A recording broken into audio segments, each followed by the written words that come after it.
Hello everyone, welcome back our YouTube channel Vidya board पे आप सभी का बहुत बहुत स्वागत है। आज एक नए वीडियो के साथ हम लोग शुरुआत करेंगे और इसको अच्छे से समझेंगे। और इस चैप्टर का नाम है नारेशन। देखिए, नारेशन का निर्माण जो हुआ है वो हुआ है नारेट से। नारेट का मतलब होता है किसी कहानी को विवेचना करना। अब ये विवेचना क्या होता है, यानी बोल सकते हैं कि कहानी को डिटेल में समझाना, उसी को हम बोलते हैं नारेट करना। यानी ये पार्ट्स ऑफ स्पीच में से वर्ब है। देखिए, पहले बात को समझिए। कोई भी टॉपिक पढ़ने से पहले वो क्या है, उस शब्द का प्रयोग हम क्यों किए, उस टॉपिक का नाम यही क्यों रखा गया, ये सब बात पे फोकस करना पड़ता है। नरेट एक वर्ब है जिसका मतलब होता है किसी भी स्टोरी को डिटेल में व्याख्या करना, वो नरेट कहलाता है। और इसी नरेट से बना है नारेशन। इसी नरेट से क्या बन गया, नारेशन। तो ऐसे ज़्यादातर वर्ड जिस वर्ड के अंत में TION लगता है वह पार्ट्स ऑफ स्पीच में से नाउन होता है। तो नारेशन को बोल सकते हैं कि कथाकार या कहा हुआ कोई बात, कहा हुआ कोई बात या किसी की बात, ऐसा भी हम बोल सकते हैं। तो वो नरेशन की कैटेगरी में आता है। अब इसको समझने के लिए एक चीज़ आपको समझना पड़ेगा, और वो है क्या कि मान लिया जाए एक यह लड़का है, बेचारा दशहरा में पगलाइल था और एक खूबसूरत चुड़ैल बनाते हैं। देखिए, बहुत अच्छा कलाकारों है जी।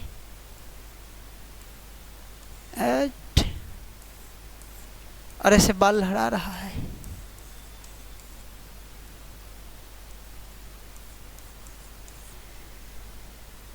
देखिए कितना खूबसूरत है। अच्छा, इधर हमारा देख रहा है, इधर हो जाते हैं हम।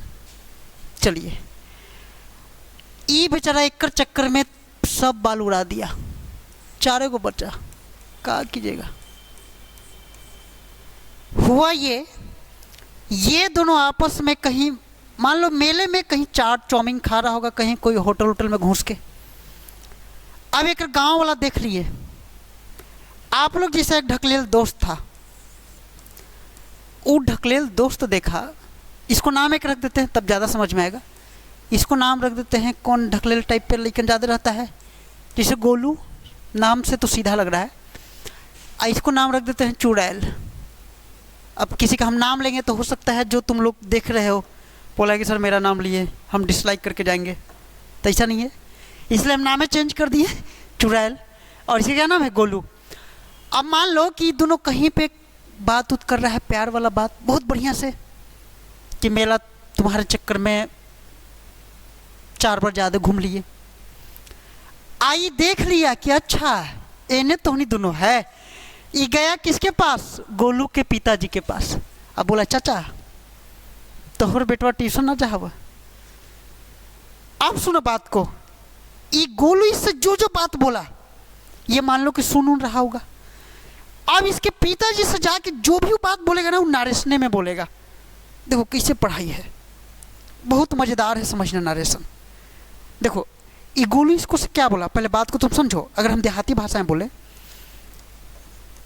तो गोलू सेज टू चुड़ैल, और क्या बोला, बोला कि यू आर माइन, तुम मेरी हो। लीजिए, एकदम मामला खराब कर दिया। यही बात ही सुन लिया, तभी चाचा जी के पास यही बतिया तो जाके कहेगा, पूरा एकदम सेम टू सेम बोल देगा कि जानते हैं गोलू सेज टू चुड़ैल। इसके पापा मान लो कि पढ़े लिखे होंगे, हमारा भी से ट्यूशन पढ़ के गए होंगे, तो बोले कि नहीं इंग्लिश में बोलो। तो क्या बोला कि गोलू सेज टू चुड़ैल यू आर माइन, कि जाना हूँ गोलुआ कहते हुआ कि तुम मेरी हो। हैं? वो कहे कि अच्छा ऐसा बात है, तो कहने वाली बात क्या है, पहले बात को तो समझो। हम ये स्टोरी के अनुसार तुम्हें हम समझाने के प्रयास कर रहे हैं कि नारेशन हम उतना दिन से पढ़ें, लेकिन ये रियल में क्या होता है। तो रियल में हम क्या समझें, आप समझिए बात को, हम क्या समझें। देखो ठेठ हिंदी में समझो कि दो व्यक्तियों के बीच किया गया बात सुनकर, क्या करके, सुनकर तीसरे व्यक्ति से कहे, तीसरे व्यक्ति से कहे, तीसरे व्यक्ति से कहे। और उसी को हम नारेशन कहते हैं, उसको हम क्या कहते हैं, तो दैट इज कॉल्ड नारेशन। एकदम देहाती भाषा में तुम समझ जाओ, कोई किताबी की कीड़ा सब नहीं बनना है। दो व्यक्ति कुछ बोले और बात कोई सुन लिया ना, पूरा गांव के जाके कह दिया तो नारेशने में कहेगा। तो इसलिए इस बात को समझना है कि दो व्यक्तियों के बीच किया गया बात तीसरा व्यक्ति सुनकर किसी और से कहे, उसे नारेशन कहते हैं। यही बात आपको समझ के रखना है, ठीक है। अब यहाँ पे देखिए, नारेशन में सबसे पहले आपको सीखना पड़ेगा पर्सन। क्या सीखना है, पर्सन, कि ये पर्सन क्या होता है। First person, second person, third person, ये सब जितने भी होते हैं पर्सन्स, ये सब के बारे में भी सीखना पड़ेगा कि ये पर्सन्स कितने होते हैं। तो मुख्य रूप से हम बचपन से जानते हैं या जब से हम पढ़ रहे हैं कि सर पर्सन कितने होते हैं, 3। तो there are 3 types of persons. Persons कितने होते हैं, 3। कि टोटल पर्सन्स कितने होते हैं, 3। तो ये पर्सन के बाद हम यहाँ पे बोलें कि जो पर्सन नरेशन में हम यूज करते हैं, तो सबसे पहले तो इस बात को ध्यान में रखना पड़ेगा कि पर्सन्स कितने होते हैं, 3। अब इसके बाद जब हम समझेंगे कि पर्सन के बारे में, तो थोड़ा सा देखिए आपको हम दिखाते हैं। देखिए सबसे पहले हम बात करें फर्स्ट पर्सन की। अब यहाँ पे समझिएगा, फर्स्ट पर्सन को एक और नाम से हम जानते हैं। फर्स्ट पर्सन को हम स्पीकर के भी नाम से जानते हैं। किसके नाम से, स्पीकर के भी नाम से। यहाँ पे देखो लिख दिया है कि फर्स्ट पर्सन कौन है, आई को हम क्या बोलते हैं, स्पीकर। स्पीकर बोलते हैं यानी बोलने वाला। जैसे अगर कोई हम एग्जाम्पल लें, अगर हम यहाँ पे एग्जाम्पल लेते हैं कि आई कॉल यू, तो हम क्या हो गए, स्पीकर। हम क्या काम कर रहे हैं, बुलाने का काम कर रहे हैं। तो फर्स्ट पर्सन कौन कौन है, आई और वी, और ये दोनों के दोनों क्या होता है, स्पीकर। और ये आई होता है सिंगुलर, वी होता है प्लूरल। उसी तरह से सेकेंड पर्सन कौन है, यू सिंगुलर प्लूरल दोनों होता है, ठीक है। यू जो है सिंगुलर प्लूरल, ये दोनों होता है। और इसको हम बोलते हैं लिसनर, यानी सुनने वाला। जैसे आई कॉल यू, जिसको हम बुला रहे हैं वो क्या काम कर रहा है, सुनने का काम कर रहा है, तो ये सुनने वाला है। अब इसी में एक और चीज़ समझिए, एक होता है थर्ड पर्सन। थर्ड पर्सन कौन कौन है, तो ही, सी, इट। ही किसके लिए आता है, मेल के लिए, और मेल क्या रिप्रेजेंट करता है, तो सिंगुलर। सी क्या होता है, तो फीमेल, और फीमेल भी क्या रिप्रेजेंट करता है, सिंगुलर। ईट क्या होता है, ये वस्तु को डिनोट करते हैं, लेकिन सिंगुलर में। कोई वस्तु को हम डिनोट करते हैं सिंगुलर में। और दे क्या होता है, तो दे, पर्सन, एनिमल, थिंग्स, ये सब को हम सूचित करते हैं, और ये क्या होता है, प्लूरल। अब यहाँ पे समझना है बारीकी से। देखिए ये सब बात अभी हम बताएं आपको, ये बात हो गया। अब देखिए यहाँ पे एक बात आती है SON, और 1 2 3। जैसे सब्जेक्ट किसके अनुसार, फर्स्ट पर्सन जो रहेगा किसके अनुसार होगा, सब्जेक्ट के अनुसार। एक मिनट, देखिए ये जो आप फर्स्ट पर्सन देखने किसके अनुसार चेंज करेंगे, सब्जेक्ट के अनुसार। सेकेंड पर्सन को ऑब्जेक्ट के अनुसार, और थर्ड पर्सन को no change. S for subject याद रखना है, O for object, N for no change, और 1 मतलब फर्स्ट पर्सन, 2 मतलब सेकेंड पर्सन, और 3 मतलब थर्ड पर्सन। ये 3 पर्सन्स होते हैं।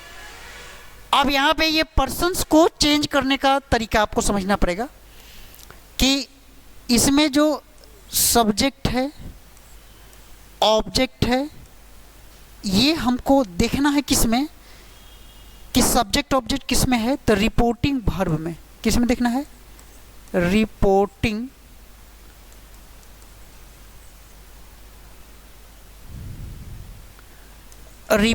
वर्ब में। और पर्सन्स किस में देखना है, जैसे पर्सन्स कहने का मतलब कि फर्स्ट पर्सन है या सेकेंड पर्सन है या थर्ड पर्सन है, ये हमको किस में देखना है? रिपोर्टेड स्पीच में, रिपोर्टेड स्पीच में ये हमको देखना है। ठीक है, तो सब्जेक्ट ऑब्जेक्ट रिपोर्टिंग वर्ब में पर्सन्स देखना है रिपोर्टेड स्पीच में, और इस तरह से एस ओ एन के आधार पे हमको चेंज करना है। अब रिपोर्टिंग वर्ब और रिपोर्टेड स्पीच क्या होता है? तो देखिए यहाँ पे देखिएगा, जैसे एक सेंटेंस लिखे कि Ram said to me you go there, Ram said to me you go there. अब इसमें देखिए ये जो इन्वर्टेड कॉमा हम लगाए हुए हैं, ये जो इन्वर्टेड कॉमा, तो इन्वर्टेड कॉमा के पहले यानी जिसमें कहने सुनने वाली बात होगी कि बोलने का काम कौन कर रहा है और इस बात को सुनने का काम कौन कर रहा है, तो इसी को हम बोलते हैं रिपोर्टिंग वर्ब। क्या बोलते हैं? Reporting verb. अब इसी में अगर हम ये बात करें कि जो बात हमसे बोला गया, हम स्पीच क्या दिए, देखिए राम तो मुझसे कहा तो रिपोर्टिंग वर्ब हो गया कि राम मुझसे कहा, लेकिन वो स्पीच क्या दिया कि यू गो देयर, तो इसको बोलेंगे रिपोर्टेड स्पीच। ये इतनी सी बात याद रखना है, ये रिपोर्टिंग वर्ब है और इसको बोलते हैं रिपोर्टेड स्पीच। अब इसी में अगर हम और बात करें, जैसे बहुत सारा सेंटेंस अगर यहाँ पर लिख दे कि he says I beat you, तो इसमें भी ही सेज को हम क्या बोलेंगे? Reporting verb. I beat you को क्या बोलेंगे? Reported speech. हम इसको आगे पीछे भी लिख सकते हैं, लेकिन ध्यान यही रखना है, जैसे he calls me comma said Rahul, ऐसे भी दे सकता है।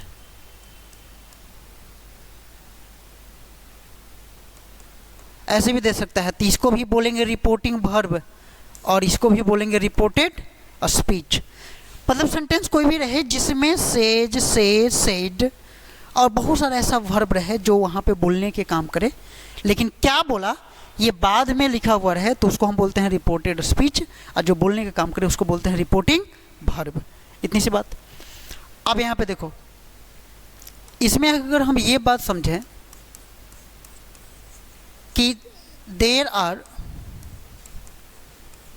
टू टाइप्स ऑफ स्पीचेज, मतलब स्पीच मतलब कि जो डायरेक्ट और इनडायरेक्ट स्पीच होते हैं वो दो तरह के होते हैं। एक को हम बोलते हैं डायरेक्ट स्पीच, डायरेक्ट स्पीच,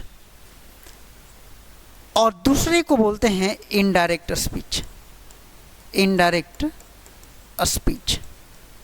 अब यहाँ पे समझना है, देखिए डायरेक्ट स्पीच क्या होता है? तो डायरेक्ट स्पीच होता है कि इन which sentence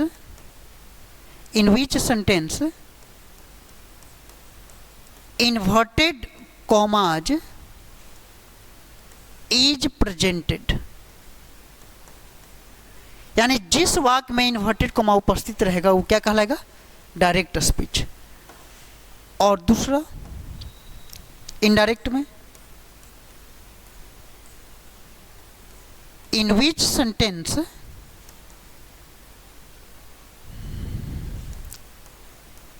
any conjunction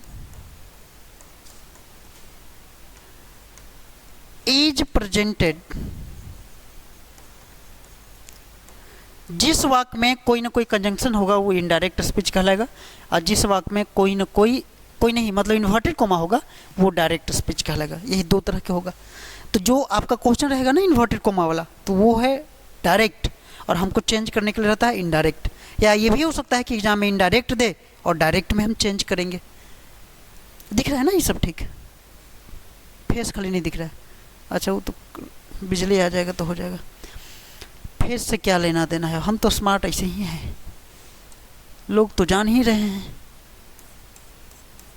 अब यहाँ पे देखिए पर्सन कैसे चेंज करना, इस बात पे हम ध्यान देते हैं। यहाँ पे पहले हम लिख दें SON और 1 2 3। देखिए यहाँ पे, अब ये वाले को हमें देखना है सब्जेक्ट ऑब्जेक्ट रिपोर्टिंग वर्ब में, और नीचे वाले को तीनों को देखना है रिपोर्टेड स्पीच में। अब जैसे एक एग्जांपल पहले समझिए आप, यहाँ पे लिखते हैं Ram says to me you read a book. Ram says to me you read a book. अब जब इसमें हम बनाएंगे तो यहाँ पे लिखेंगे राम सेज टू के जगह पे टेल्स मी। अब ये कैसे हम चेंज करते हैं ये सब बात हम बताएंगे। अब देखिए इसमें इन्वर्टेड कोमा कैसे देना है, इस तरह से, ये नहीं कि जैसे तैसे हम घुमा दिए, ये ऊपर की ओर देना है और ये दो नौ की तरह देना है और एक फुल स्टॉप रहेगा, इस तरह से हमको देना है और ये कॉमा होता है यहाँ पे। अब जब इसको हम चेंज करेंगे, अब देखिए यहाँ पे यू की बात करें तो यू कौन पर्सन होता है, तो अभी हम बताए हैं आपको। यहाँ पे अगर पीछे देखेंगे, देखिए यू कौन पर्सन है, सेकंड पर्सन। यू कौन पर्सन, सेकंड पर्सन। अब हम यहाँ पे देखेंगे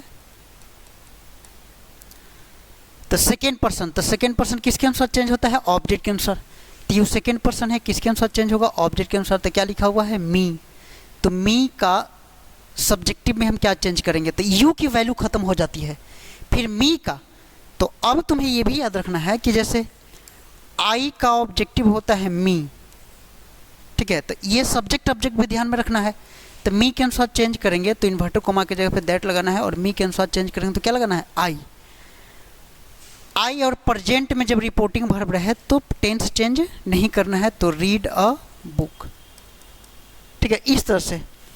अब इसका हम पहला पॉइंट पे आते हैं। देखिए क्या, नरेशन का पॉइंट फर्स्ट, ऐसे एक करके पूरा पॉइंट हम पढ़ेंगे और ये पूरा नरेशन हम कंप्लीट करवा देंगे यूट्यूब पे, ठीक है, चाहे जितना भी वीडियो बने। इसका टॉपिक चेंज अभी नहीं करेंगे, ये पूरा हम बता देंगे आपको। पॉइंट वन में क्या कहता है, पॉइंट वन में कहता है कि यदि रिपोर्टिंग वर्ब प्रेजेंट में हो, किस में हो, प्रेजेंट में हो, तो रिपोर्टेड स्पीच का टेंस चेंज नहीं होगा, चेंज नहीं होगा, नहीं होगा, सिर्फ पर्सन चेंज करेंगे, सिर्फ पर्सन चेंज करेंगे, सिर्फ पर्सन चेंज करेंगे। अब पर्सन चेंज करेंगे तो पर्सन चेंज करने के लिए एस ओ एन वाला फॉर्मूला आपको लगाना है। टेंस चेंज नहीं होगा, जैसे प्रेजेंट से पास्ट नहीं करना है, प्रेजेंट कंटिन्यूअस से पास्ट कंटिन्यूअस, परफेक्ट से पास्ट, ये सब नहीं करना है आपको। फिर और दूसरी चीज़ क्या रखना है कि यदि इन्वर्टेड कोमा आ जाए, क्या आ जाए, इन्वर्टेड कोमा, तो इन्वर्टेड कोमा के जगह पे आपको क्या लगाना है, दैट। क्या लगाना है, दैट। टेंस चेंज नहीं होगा लेकिन इन्वर्टेड कोमा की जगह पे क्या लगाना है, दैट। अब यहाँ पे बहुत सारा एग्जाम्पल हम समझेंगे। जैसे एक चीज़ और इसमें समझ लीजिए कि अगर मान लिया जाए कि सेज के साथ टू लिखा हुआ है तो इसको बदल देंगे टेल्स में, और यदि सिर्फ और सिर्फ सेज लिखा हुआ है तो इसको सेज ही छोड़ेंगे, बात समझ लेना है। और यदि से टू लिखा हुआ है तो से टू को लिख देना है टेल में। सब लोग समझिए बढ़िया से, ठीक है। आप कॉपी कलम लेके बैठो और वहाँ पे एक एक करके नोट करते जाओ, ठीक है। तो सेज टू, टू रहेगा तो ही टेल्स होगा, क्योंकि टू एक रिसीविंग प्रेपोजिशन होता है, तब हमें टेल्स करना है। और सेज रहेगा तो सेज ही छोड़ना है, से टू रहेगा तो टेल्स करना है। जब हम इसको चेंज करेंगे, जैसे पहला एक एग्जाम्पल लेते हैं, पहला एक एग्जाम्पल लेते हैं, तो he says to me you beat a dog. देखिए एकदम छोटा छोटा एग्जाम्पल। जब इसको हम बनाएंगे तो ही लिखेंगे ना, और सेज टू के जगह पे हम क्या बताएं, टेल्स, तो सेज टू के जगह पे टेल्स, और उसके बाद मी, और इन्वर्टेड कोमा की जगह पे हमको क्या देना है, दैट, तो इन्वर्टेड कोमा की जगह पे दैट। यू मी के अनुसार चेंज करेंगे तो आई, क्योंकि एस ओ एन वाला भी फॉर्मूला हम बताएं, और आई के अनुसार ये वर्ब होगा तो बीट अ डॉग।